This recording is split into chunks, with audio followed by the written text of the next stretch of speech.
It all began with the sound of chainsaws that morning. I ran outside, heart pounding, and my eyes froze on the sight. They were cutting my tree. The tree I grew up under, the one that carried memories of my late father. Gone, in minutes. And the person behind it? The same woman who always boasted about rules, power, and control in our neighborhood. But what she didn't know was that nature was watching, waiting. And just days later, karma came crashing down on her house in the most shocking way imaginable. Hello friends, and welcome back to HOA Max Stories, where real neighborhood drama comes alive. My name is John Miller. I live in a quiet suburb here in Florida, retired, living my day slow and simple, but these HOA battles? They never seem to leave us in peace. And trust me, this story is one for the books. Before we dive in, I'd love for you to hit that subscribe button. Think of it like sitting down with an old friend over coffee so we can share more of these stories together. Also, let me know in the comments, where are you watching from today? I'd love to know. The stormlit night had finally passed, but my story, it really began a few days earlier. I was in my kitchen, making coffee, the smell of fresh brew filling the air. Morning light was coming through the window, soft and warm. It felt like just another normal day in my quiet neighborhood. Birds were singing outside. But then, a noise. At first it was faint, a steady buzzing sound, then louder and louder. I thought maybe a neighbor was trimming hedges, or cutting grass early. But when the sound grew heavy, almost violent, I knew something was wrong. I stepped outside, mug in hand, and froze. There they were, two men in bright vests, helmets on their heads, chainsaws tearing through the thick trunk of my tree. My tree. The one my kids played under when they were little. The one I decorated with lights every Christmas. The one my father planted decades ago, before he passed away. It wasn't just wood and leaves, it was family. And now, it was being ripped out of the ground in front of my eyes. I shouted, "HOA! What are you doing?" But the saws were louder than my voice. I dropped my mug on the porch, coffee spilling everywhere, and ran closer. "Stop! Stop!" One of the men looked at me for half a second. Then he shrugged and kept cutting. I grabbed his arm, "This is my property. Who told you to do this?" He pulled back his arm and yelled over the noise, "HOA orders. HOA orders." My heart sank. I already knew who was behind this. The HOA president. Mrs. Walker. She was the type of woman who lived for rules, lived for control. Her grass was trimmed to perfection, her fence painted bright white, her mailbox polished until it shined. And she expected everyone else to live exactly the way she did. She had told me before, the tree is too close to the community sidewalk. It breaks uniformity. I had told her, firmly, that tree is staying. It's my property. But now, as the branches came crashing down, I realized she didn't care what I said. This was war. I could feel my blood boiling. I called out again, louder this time, "You can't do this. This is illegal." But the worker just pointed at a paper folded in his pocket, "We have authorization." Authorization from the HOA. Not from me. Not from the owner of the house. From the HOA. The sound of the chainsaw roared again, and the last thick branch snapped. Crack. The tree shook violently, then collapsed. Dust flew up. Leaves scattered across the lawn. And just like that, my yard looked empty. I stood there in silence. Like a piece of me had been stolen. Neighbors peeked out from their windows. A few walked outside slowly, whispering. I could see it in their eyes, some felt sorry, but none of them spoke up. Because they were all afraid. Afraid of the HOA. Afraid of Mrs. Walker. I clenched my fists. My voice was shaking, but I shouted, "This isn't over." The workers packed their tools and left, not saying a word. That evening, I marched straight to Mrs. Walker's house. Her house was the biggest in the neighborhood, sitting on the corner like a castle. She opened the door with her usual smug smile. "Ah, John," she said, her voice dripping with fake sweetness. "How are you?" I could barely keep calm. "You cut down my tree. Without permission. Without even a warning." She crossed her arms. "It violated HOA guidelines. It was too close to the community space. It had to go." I stepped closer. "That tree was on my land." She smirked. "Sometimes, for the good of the community, sacrifices must be made. I suggest you move on. Move on." Her words burned inside me. I wanted to scream. I wanted to fight. But deep down, I knew no matter what I said, she would twist it. She had the board in her pocket. She had control over everyone. And me? I was just one man. I walked back home that night, the empty patch of grass staring at me like a scar. Every time I looked outside, my chest felt heavy. I couldn't eat. Couldn't sleep. And yet, I had no idea that the very woman who destroyed my tree was about to face destruction of her own. Because nature has a way of balancing things. And karma was waiting. But before I tell you what happened next, let me ask you something. Backhand index pointing right. If this was your tree, planted by your family, full of memories, and the HOA cut it down without asking, what would you do? Would you fight back? Or would you let karma handle it? Tell me in the comments. I really want to know. I didn't sleep much that night. Every time I closed my eyes, I saw the empty patch of dirt where my tree once stood. The space felt hollow, like something had been ripped out of my heart. And in the quiet of the night, I kept hearing her voice echoing in my head. Sometimes, for the good of the community, sacrifices must be made. Sacrifices. The word tasted bitter. Because it wasn't a sacrifice, it was theft. The next morning, I stepped outside to pick up the newspaper. My yard looked naked. Too open. The sun beat down where shade once fell. The air felt heavier. And then, I noticed them. Neighbors. Standing on their porches. Watching me. Some quickly looked away. Others whispered, leaning into each other. Finally, Mr. Howard, an older gentleman from across the street, shuffled over. His cane tapped against the sidewalk with each step. He leaned in close, lowered his voice, and said, "They had no right." "That was your tree." I nodded. "Then why didn't anyone say anything?" He sighed, his eyes tired. "Because, John, it's the HOA. You know how it is. If we speak up, we'll be next." That silence from everyone, it cut deeper than I expected. It wasn't just me against Mrs. Walker. It was me against the entire system. Still, part of me felt relief that at least one person spoke the truth. As I looked around, I caught the eyes of another neighbor, Sarah.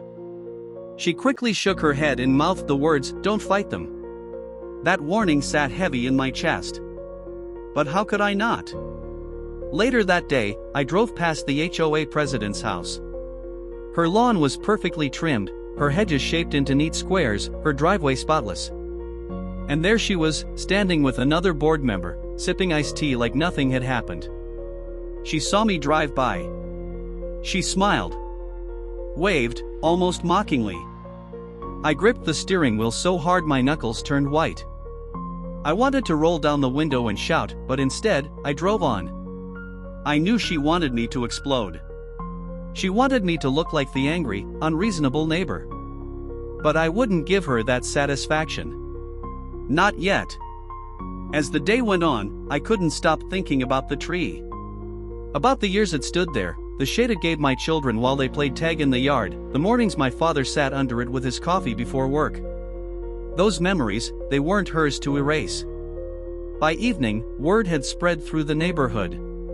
Everywhere I walked, I caught pieces of conversation. "Did you hear? The HOA finally cut down John's tree. They say it was against community rules. I always liked that tree, though. Better him than us." It was strange. Some people sounded relieved. As if my loss was their shield. Like they were glad it was me, and not them. That stung. When I got home, I sat on the porch, staring at the stump. The smell of fresh cut wood still hung in the air. I thought about filing a complaint. I thought about lawyers. But deep down, I knew how it would go. The HOA had money. The HOA had power. And me? I had a scar in my yard. Night fell. And with it came the storm. It started with a rumble in the distance. Low and deep. Then came the wind, whistling through the streets, bending branches back and forth. I sat by the window, watching as the sky turned dark gray. The first drops of rain tapped the glass, gentle at first, then harder, heavier. Lightning flashed. The whole street lit up for a split second. And for that brief moment, I saw it, the tall oak tree in Mrs. Walker's yard, swaying violently. It was taller than mine ever was, thicker too. And the storm was testing it. I couldn't look away. The rain poured harder. The wind screamed. The tree shook like it was alive, fighting against the storm. Branches snapped off, crashing to the ground. Leaves scattered like confetti. And then, the sound. A loud crack. Sharp. Violent. The kind of sound that makes your stomach drop. The trunk split right down the middle. Time slowed. I watched in disbelief as the massive oak tilted forward, leaning, groaning, until finally. Crash! It slammed into her roof with a force so loud it shook the ground. Shingles flew into the air. Wood splintered. Glass shattered. In that moment, everything went silent inside me. I stood there, frozen. The house that looked untouchable, the woman who seemed unstoppable, now stood in ruins. Within seconds, lights flicked on in every house on the block. Neighbors rushed outside, some with umbrellas, some with phones in hand. And there she was. Mrs. Walker. Standing in the pouring rain, her white nightgown clinging to her, her hands over her mouth, staring at the destruction of her perfect home. Her voice cracked as she screamed, "No! No! This can't be happening!" But it was happening. The very thing she took from me had come for her. Only worse. I couldn't move. Couldn't speak.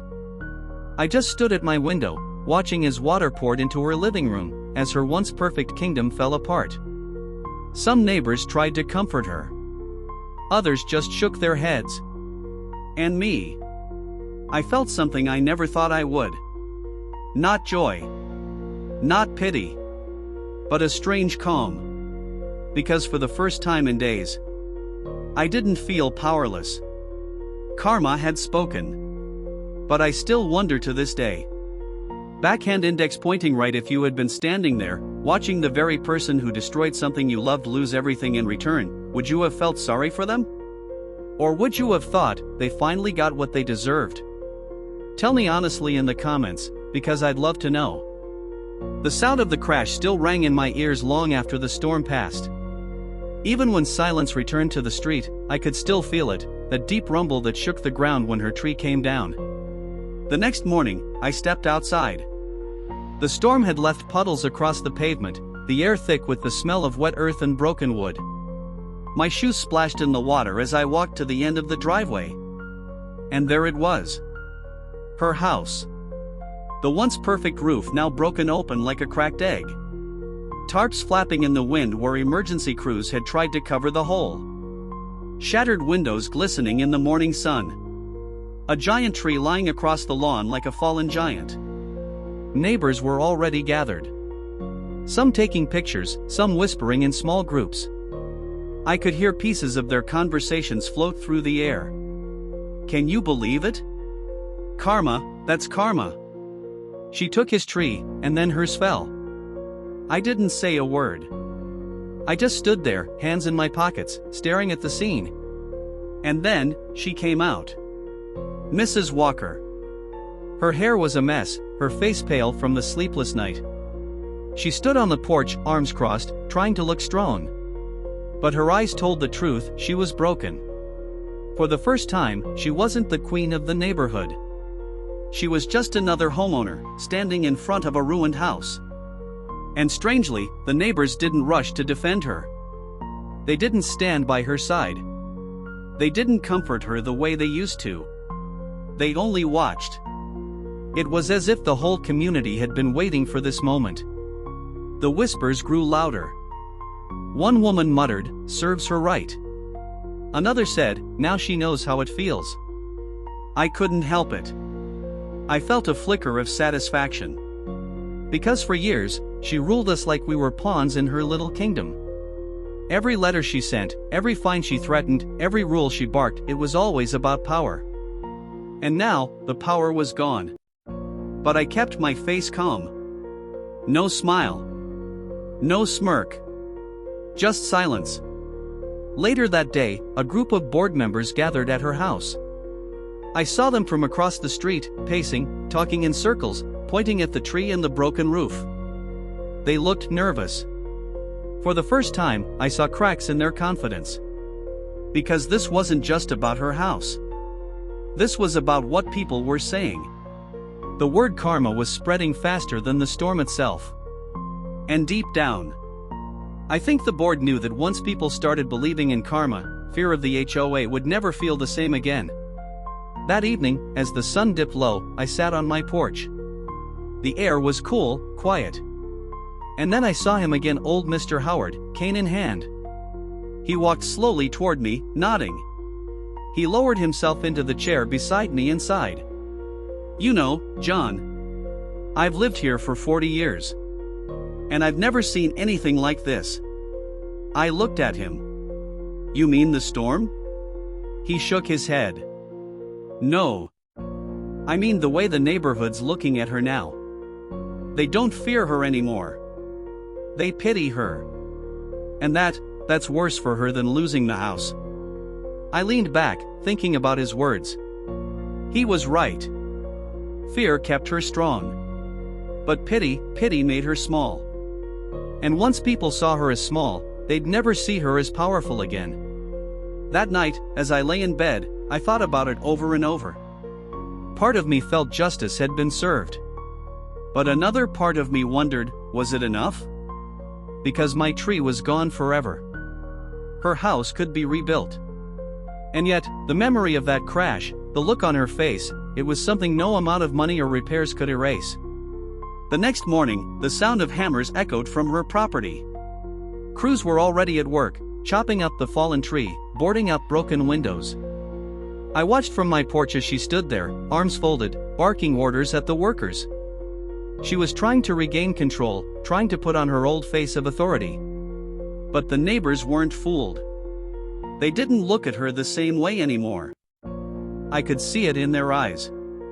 Something had shifted. Later that afternoon, Sarah, the neighbor who once warned me not to fight the HOA, walked up to me. She looked nervous at first, glancing around like someone might hear her. Then she leaned in and whispered, "I'm glad it happened." I raised my eyebrows. "What do you mean?" Her voice shook, but she said, "She's been bullying us for years. Maybe now people will stop being afraid." I didn't know what to say. So I just nodded. And that night, as I sat in my living room, lights dimmed, I thought about everything. The tree, the storm, the crash, the whispers. And I realized something. This wasn't just karma for me. This was a turning point for the whole neighborhood. Because once fear breaks, it doesn't come back so easily. Still, even as that thought comforted me, a new question kept circling in my head. Was karma done with her? Or was this only the beginning? Backhand index pointing right. And let me ask you this, friends, if your whole neighborhood had lived under the control of one person for years, and suddenly, that person lost everything, would you forgive them and move on?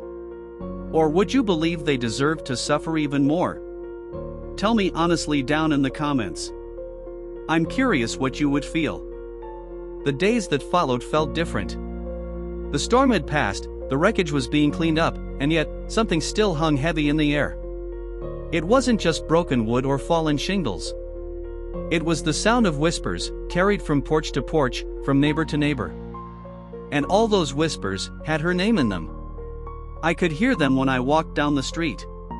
She got what she deserved. First she cut his tree, now hers crushed her house. Karma doesn't miss. And for the first time in years, those whispers weren't about fear. They were about truth.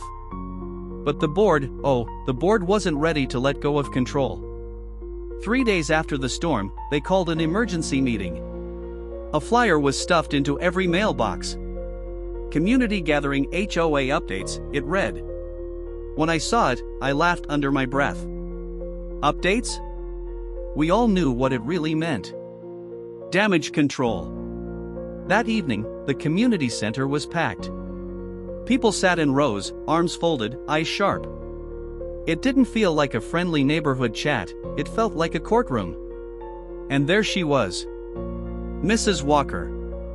Her hair neat again, her makeup carefully done, her smile polished. She stood at the front, speaking with that same tone of authority she always used. We want to thank everyone for your patience during the storm cleanup, she said.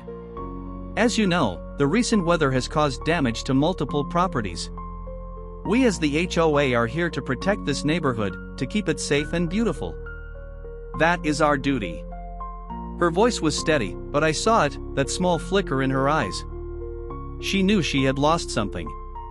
One man in the crowd raised his hand. Safe and beautiful?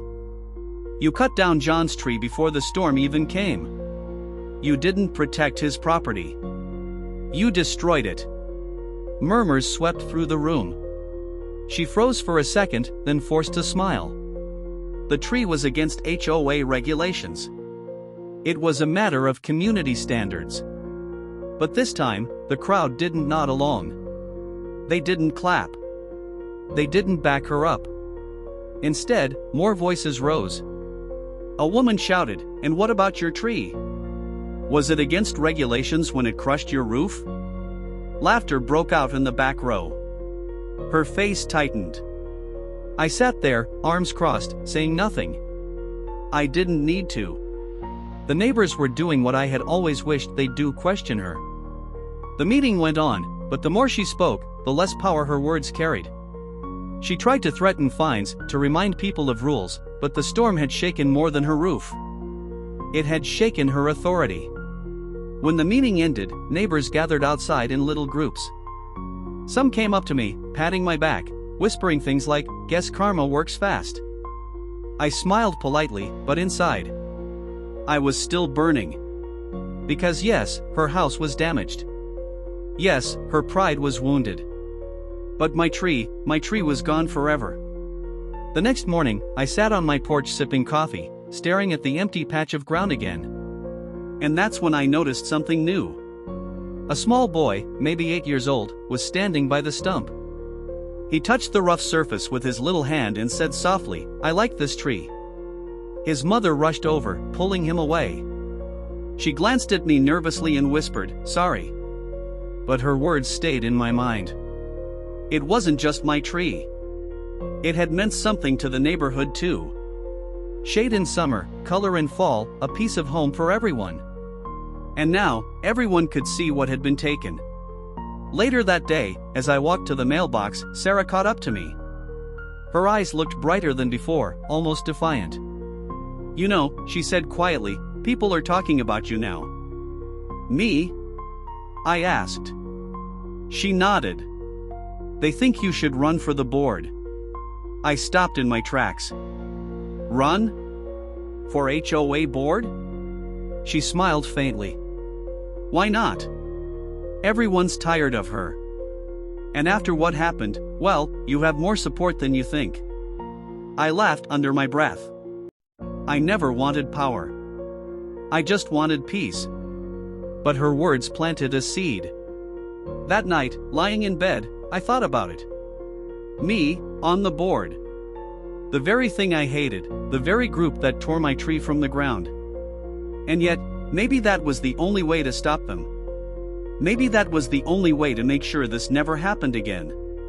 The next morning, as I walked the neighborhood, I felt eyes on me. Not hostile eyes, but curious ones. respectful ones. People nodded as I passed. Some whispered my name. Some even smiled. It was strange. For years, I was invisible, or worse, just another target for fines and rules. But now, I was something else. And I wondered, was this what leadership felt like? The broken tree had taken something from me, but maybe, just maybe, it had given me something too. Still, in the back of my mind, I couldn't shake one question. If I did step forward, if I did take that seat at the table, would I become the kind of leader this neighborhood needed? Or would I risk turning into the very thing I despised? Backhand index pointing right. And let me ask you, friends, if you were in my shoes, after losing something so personal, after watching karma strike down the one who wronged you, would you take the chance to lead and change things? Or would you walk away, and let someone else carry that weight? Tell me in the comments. I want to hear your truth. I never thought one broken tree could change everything, but it did. The days that followed felt like walking through a different neighborhood. Where there used to be silence, now there were voices. Where there used to be fear, now there was boldness. And somehow, I was in the middle of it. Neighbors who barely looked at me before now stopped to talk. Some whispered words of encouragement. Others shook my hand and said, "Good for you," standing up to them. It was strange, because I hadn't done much at all. The storm had done the fighting for me. Karma had swung its heavy hand. And yet, people looked at me like I had been the one to bring her down. One morning, as I was watering the small patch of grass near the stump, Mrs. Johnson from down the block walked over. She was in her 70s, a soft-spoken woman who rarely said a word in public meetings. She leaned on her cane, looked at the empty space where my tree once stood, and said, "I miss that shade. My walks aren't the same without it." I nodded. I miss it too. Then she looked me straight in the eyes. "John, you should be the one on that board.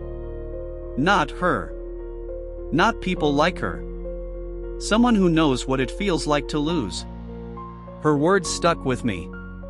Because they didn't sound like a suggestion. They sounded like a plea.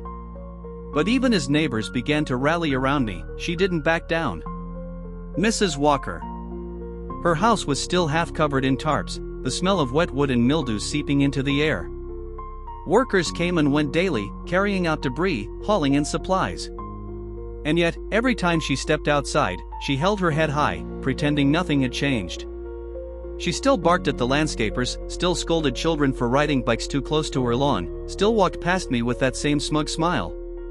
It was as if she thought if she acted powerful long enough, people would forget she had fallen. But people hadn't forgotten. They remembered every second. One evening, I walked to the corner store. On the way back, I passed a group of neighbors gathered on the sidewalk, their voices low but intense. When they saw me, they called me over. "John, listen," one man said, "we're tired of her. We want change." Another woman added, "If you step up, we'll back you. We need someone who isn't afraid." I shook my head. I'm no leader. I just wanted to be left alone. But they didn't let it go. They pressed on, voices growing more eager. "You know what it's like to lose. You know how she treats people. You've seen her true face." Their words dug deep. Because they weren't wrong. I had seen it. I had lived it. That night, I sat on the porch, the cool air brushing against my skin, staring at the stars. I thought about my father, how he planted that tree so many years ago. He was a quiet man, never liked attention, but he always stood firm when something was wrong. Would he have stepped up? Would he have fought back? Would he have taken the weight of the neighborhood on his shoulders? The thought wouldn't leave me. The very next morning, a letter arrived in the mail. Bold letters across the top, HOA notice. My chest tightened as I opened it. Inside was a fine. A fine for yard damage and lack of proper landscaping. My jaw dropped. They were fining me for the stump. I stormed into the house, gripping the paper so tight it nearly tore. It wasn't enough that they had taken my tree, now they were punishing me for the wound it left behind. and I knew exactly whose hand was behind it. Mrs. Walker. That afternoon, I walked to her house, the paper clutched in my fist.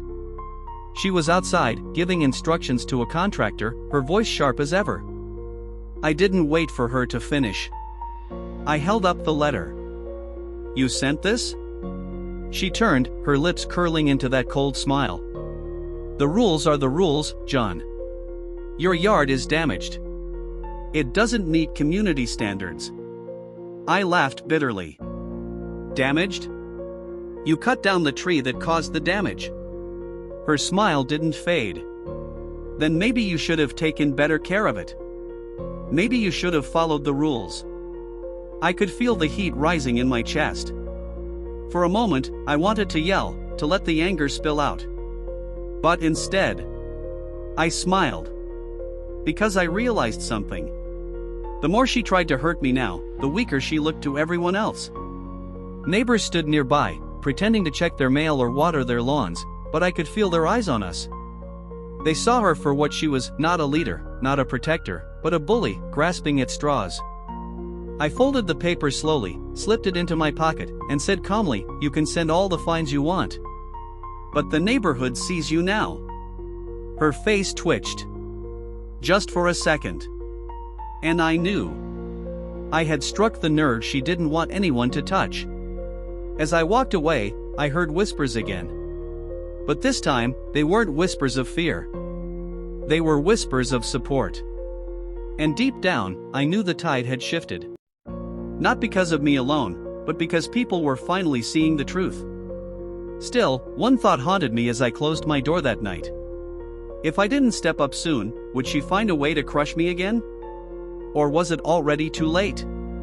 Backhand index pointing right, and I want to ask you, friends, if someone kept using rules and power to bully you, even after karma had already humbled them, would you keep fighting them head on? Or would you take the bigger step and replace them completely? Tell me in the comments, because your answer might decide what comes next. The fine letter burned in my pocket like fire. It wasn't just a piece of paper, it was proof. Proof that even after the storm, even after karma ripped her house apart, Mrs. Walker still thought she could control me. But she was wrong. Because this time, I wasn't standing alone. That evening, as I walked the neighborhood, people stopped me again. Not just with whispers now, but with voices out loud. One man called from his porch, "We saw the letter, John." That's low. Even for her. A woman shook her head. She's making herself look worse every day. Their support gave me something I hadn't felt in weeks, strength. I wasn't just fighting for my tree anymore. I was fighting for all of us. The next HOA meeting came faster than I expected. The community center buzzed with energy, people packed into every chair, standing along the walls, some even outside the door. The air felt heavy, charged. I sat near the front, the fine letter folded neatly in my pocket. My hands were steady. My heart, not so much. And then she entered. Mrs. Walker. Her heels clicked against the floor as she walked in, chin high, papers in hand. She sat at the center of the long table, flanked by the other board members. The room grew quiet. She cleared her throat. "We'll begin. Tonight's agenda includes storm cleanup updates, property damage assessments, and enforcement of HOA regulations." Her voice carried that same sharp edge, but it sounded thinner now, like it didn't cut as deep.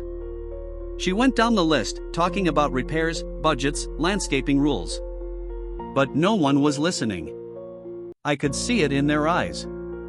They were waiting. And finally, one man stood. "What about John's tree?" The room shifted. Murmurs, nods, eyes turning toward me. She froze. Just for a second. Then she smiled tightly. "That matter has already been resolved.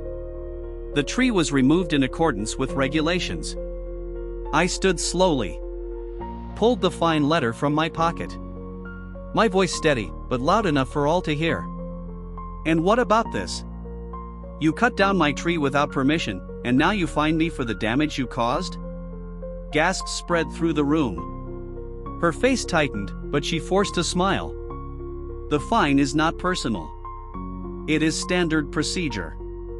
Property must be kept to community standards. The room erupted.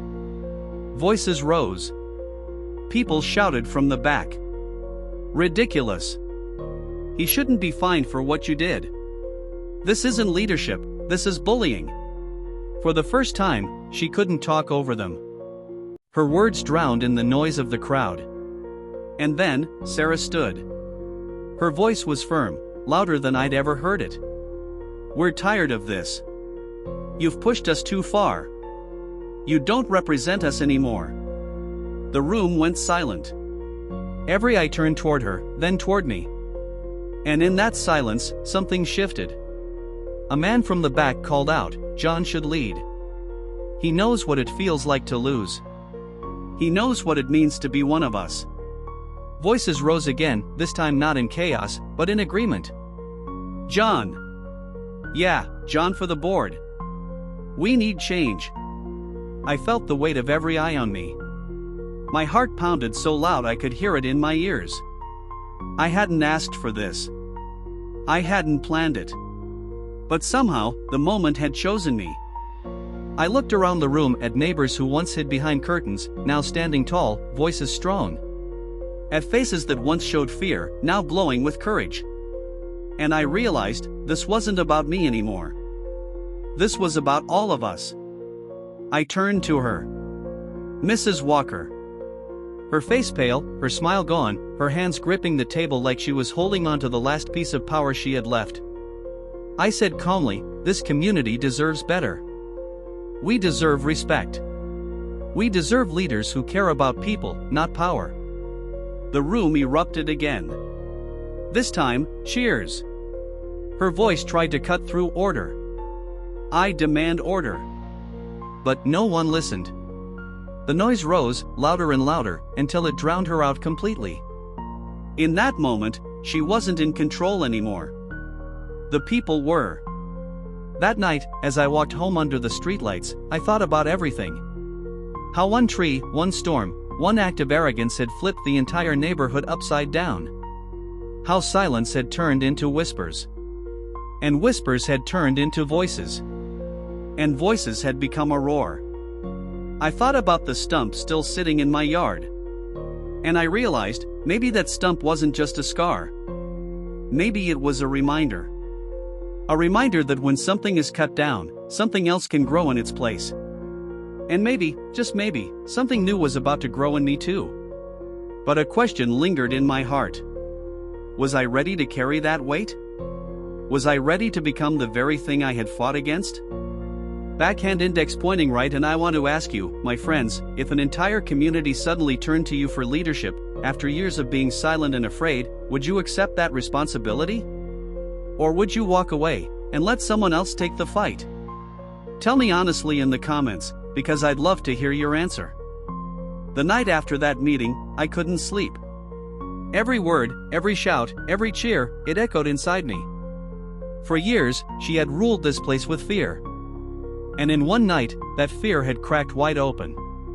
But as I lay in the dark, staring at the ceiling, I kept asking myself, what happens now? The next morning, the neighborhood felt alive in a way I had never seen before. People stood outside in small groups, talking freely, not looking over their shoulders like they used to. Children rode bikes up and down the street without being scolded. Even the air felt lighter. And when I stepped outside, something happened that nearly stopped me in my tracks. They clapped. Neighbors on porches, neighbors by their cars, even old Mr. Howard leaning on his cane, they clapped as I walked by. Not the kind of clap you give a hero, but the kind you give someone who finally said what everyone else was too afraid to say. I raised my hand, a little embarrassed, but inside, I felt something warm. It wasn't pride. It wasn't ego. It was belonging. For so long, this neighborhood had felt like a cage. But now, it felt like a home again. Still, there was one person who refused to change. Mrs. Walker. Her house, still under repair, looked more like a battlefield than a home. And she looked like a soldier clinging to the last scraps of her uniform. She still walked with her chin up. She still barked orders at contractors. She still mailed out letters with fines and warnings. But the difference was clear.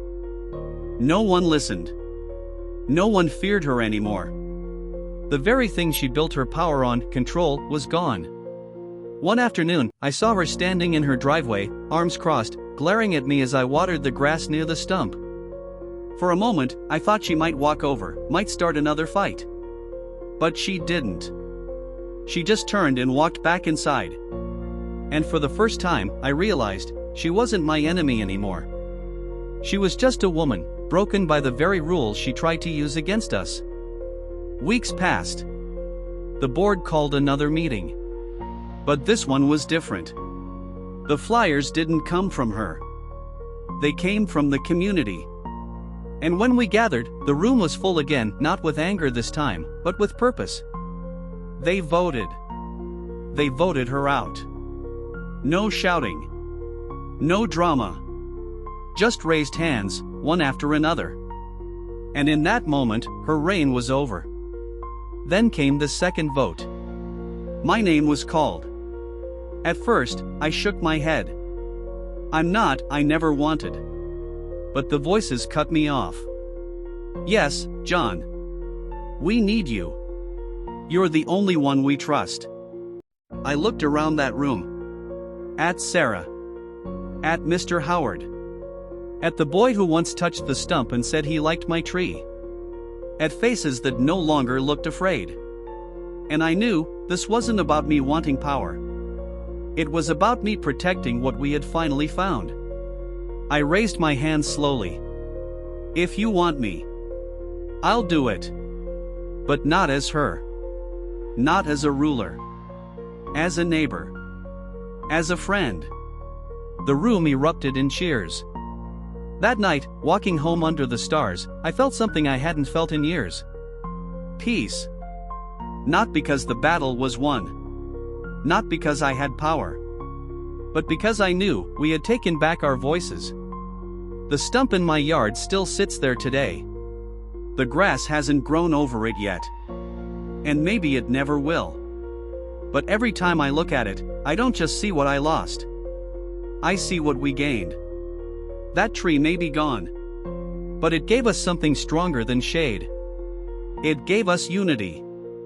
And I can't help but wonder. Backhand index pointing right. If life ever cut something important out of your world, leaving a scar you thought would never heal, would you let that scar make you weaker? Or would you use it as the root for something stronger to grow? Tell me in the comments, because I'd love to hear your story.